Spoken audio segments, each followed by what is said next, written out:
students, welcome once again to my channel Unnati Wings of Success in SSC RRB and like exams. So first of all I want to say sorry to all my viewers because I have been inactive. बहुत काफ़ी time हो गया, बहुत कोई video post नहीं किया था because क्योंकि मैं भी ऑन जॉब हूँ और क्योंकि आप जानते हैं बारिश का सीज़न होता है तो क्योंकि मैं पावर सेक्टर से हूँ तो इसलिए बिज़ी रहता हूँ। तो आज हम फिर से वापस आते हैं अपने चैनल पर और पहले डिस्कस कर लेते हैं क्योंकि एसएससी सीजीएल का अभी टीयर 1 का रिजल्ट आया है। तो I want to congratulate all those people who have made it and who have qualified for the tier 2 exam. First of all, let's discuss about the result of the SSC CGL tier 1.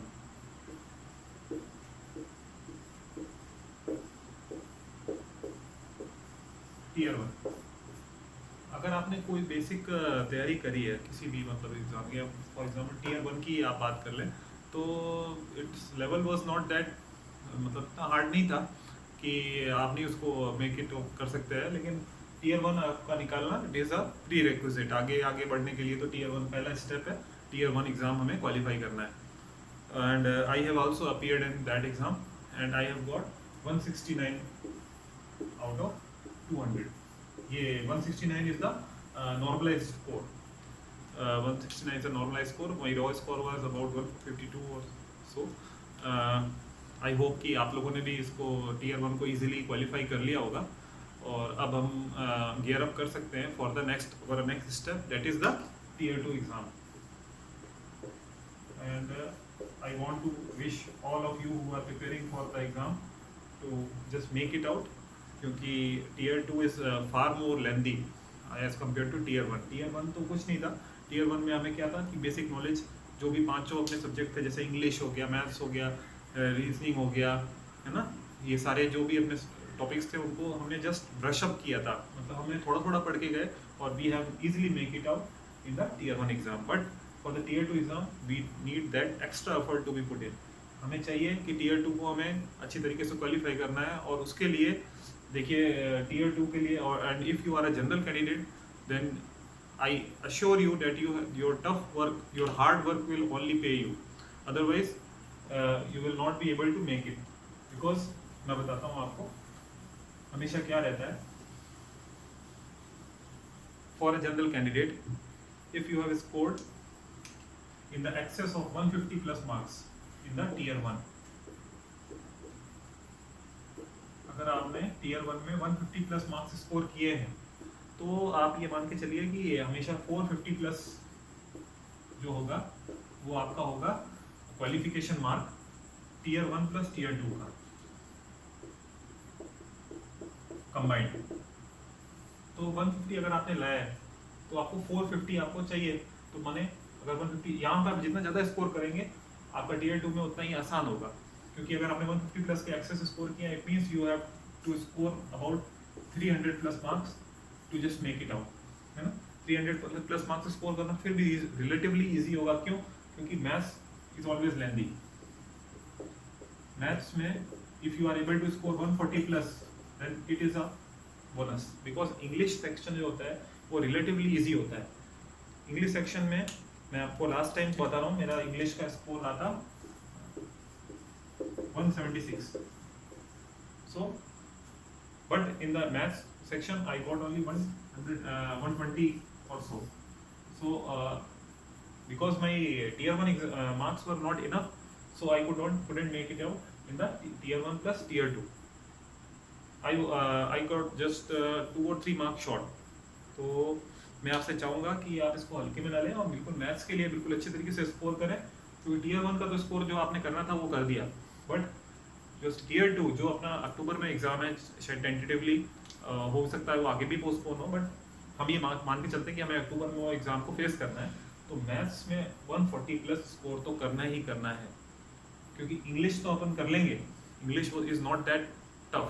English में क्या होता है, बस आपके वही हमेशा से जो चले आ रहे हैं जो सेट पैटर्न है, जैसे एरर फाइंडिंग्स, है ना, जंबल्ड वो होते हैं, सेंटेंसेस होते हैं, उनको हमें सही करना है, कोई सिनोनिम इंटोनिम पूछ लेगा, वो भी मतलब ऐसा नहीं है कि हमारे उसमें नहीं रहेगा, हमारे स्कोप में रहेंगे, बट मैथ्स जो होता है वो हमें हमेशा फंसाता है, इसलिए हमें मैथ्स के लिए विशेष काम करना है, स्पेशल एफर्ट इसमें चाहिए हमें मैथ्स में।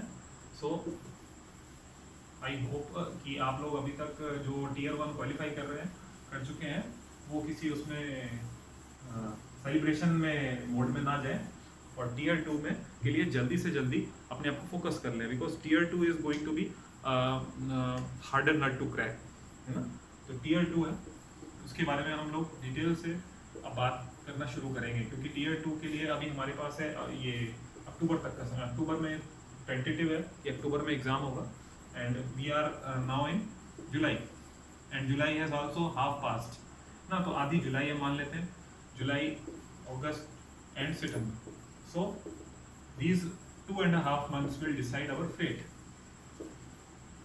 मतलब ये 2.5 मंथ जो हमारे पास बच्चे हैं, अक्टूबर में तो खुद ही एग्जाम है, तो हम ये मान के चलते हैं कि 10 या 15 दिन उसमें मिलेंगे, उसको आप बोल दीजिए अक्टूबर तो कुछ नहीं होगा, वहाँ तो हमें क्या रिवाइज ही कर सकते हैं। तो 2.5 months जो है वही है प्रिपरेशन के लिए। तो आई थिंक मैथ्स के प्रिपरेशन के लिए 2.5 months आर सफिशिएंट, क्योंकि हमें चाहिए क्या, हमें सिर्फ अपने कॉन्सेप्ट्स को ब्रश अप करना है, क्योंकि हमें पढ़ तो सब कुछ लिया, टीयर 1 के लिए भी हमने पढ़ा था, but tier 1 was not that much harder. Tier 2 जो है वो हमें बहुत ज़रूरी है उसको क्वालिफाई करना, इसलिए 2.5 months we will focus on maths only. English के लिए हमें क्या है कि साइड बाय साइड हम करते रहेंगे। अगर आप लोग रिक्वेस्ट करेंगे या आप लोगों को अगर इसका ज़रूरत है तो आप मेरे को ज़रूर इस पर मैसेज कर सकते हैं, कमेंट कर सकते हैं कि इंग्लिश के लिए कोई भी आपको प्रॉब्लम फेस होती है तो ज़रूर कह सकते हैं। मैथ्स में जो हमारा प्राइम फोकस रहेगा वो रहेगा मैथ्स में, मैं आपको जो चीज़ें जो हम फंसाती है ना, मैं उनके बारे में डिस्कस करूंगा, क्योंकि बाकी चीज़ें तो हो जाती है, जो अटकाता है मैथ्स में वो है जो सेक्शंस है वो है एक तो अलजेब्रा,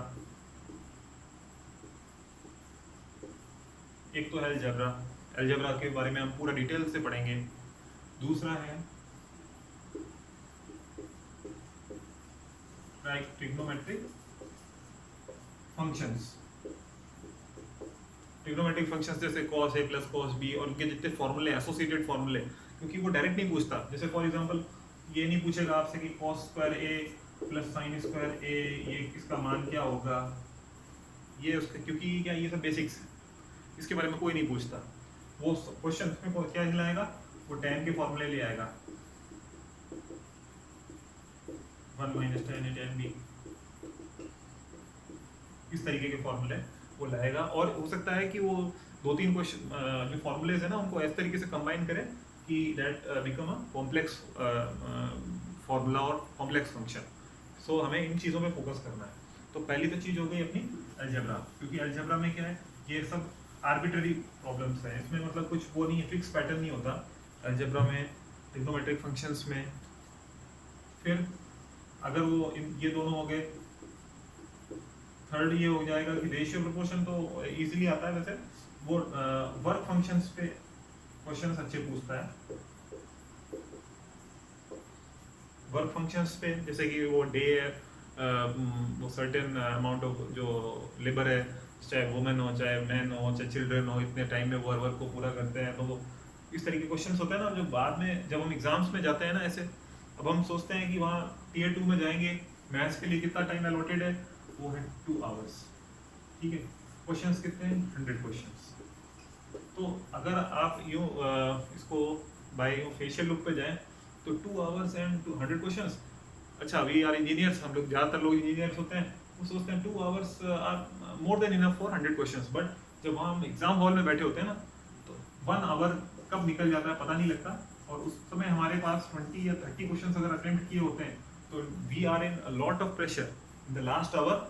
जो लास्ट आवर बचता है ना, हम सोचते हैं ये भी अटेम्प्ट कर लें वो भी अटेम्प्ट कर लें, और ये जो होता है ना ये डिसाइड कर देता है पूरा हमारा गेम, क्योंकि ये जो लास्ट आवर होता है ना उस टाइम हमारे पास मतलब हम हौश पौश में होते हैं, हम सोचते हैं अब 1-1 मिनट जा रहा है, the more questions we solve the more will be our chances of qualifying. So अब ये मैथ्स है ना, हमें इसके लिए अच्छी तरीके से तैयार होना है, खुद को तैयार करना है। We have to brush up all our concepts, we have to just get focused. So now once again I want to wish all of you who have qualified for after the tier 1 result to just gear up for the tier 2. है ना। अभी छोड़ना नहीं है, अभी have not to leave any stones unturned.